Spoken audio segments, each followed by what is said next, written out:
अबू आजमी के बयान पर देश में बवाल। क्या सपा के अंदर औरंगजेब की आत्मा? मुगल शासन का महिमा मंडन क्यों? क्या सपा कट्टरपंथी सोच अपना रही है? शिवाजी महाराज का अपमान बर्दाश्त नहीं। केशव मौर्य बोले माफी मांगे सपा।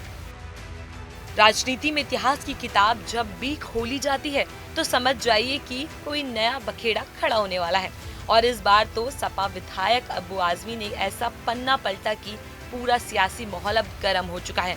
अबू आजमी कह रहे हैं कि औरंगजेब को हिंदू विरोधी बताना गलत है क्योंकि उनके प्रशासन में 34% हिंदू थे। उनके सलाहकार भी हिंदू थे और हाँ, उन्होंने सिर्फ मंदिर ही नहीं मस्जिद भी गिराए थे।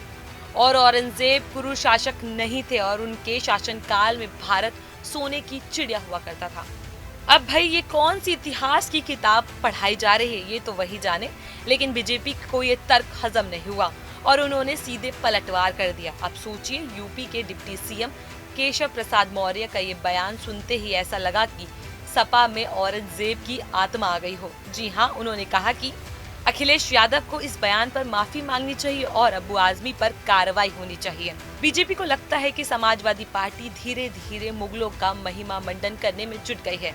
अब इस बार अबू आजमी का कहना है कि अगर औरंगजेब जबरदस्ती धर्म परिवर्तन करवाता तो 52 साल में करोड़ों हिंदू मुस्लिम बन चुके होते। हाँ भाई, ये बात तो अबू आजमी ही अच्छे से जानते होंगे कि कौन किसको जबरदस्ती क्या बनवा रहा था। अब बीजेपी और सपा के इस ताजे झगड़े में सबसे मजेदार बात यह है कि अब हर कोई अपनी अपनी हिस्ट्री क्लास चला रहा है। एक तरफ बीजेपी कह रही है कि सपा की सोच कट्टरपंथी हो रही है और देश इसे बर्दाश्त नहीं करेगा। वहीं अबू आजमी इतिहास में इतनी गहराई में चले गए हैं कि उन्हें औरंगजेब न्यायप्रिय शासक लगने लगे हैं। अब देखिए इस बहस में असली मुद्दा क्या है। इतिहास को राजनीति का हथियार बनाया जा रहा है या फिर ये सब वोट बैंक सियासत का हिस्सा है। अब सवाल ये है कि क्या समाजवादी पार्टी सच में क्रूर मुगल शासकों की विचारधारा को अपना रही है? क्या ये बयान जानबूझकर एक खास राजनीति को चमकाने के लिए दिया गया है? और सबसे बड़ा सवाल ये है कि इतिहास को कब तक घसीटकर चुनावी अखाड़े में उतारा जाएगा।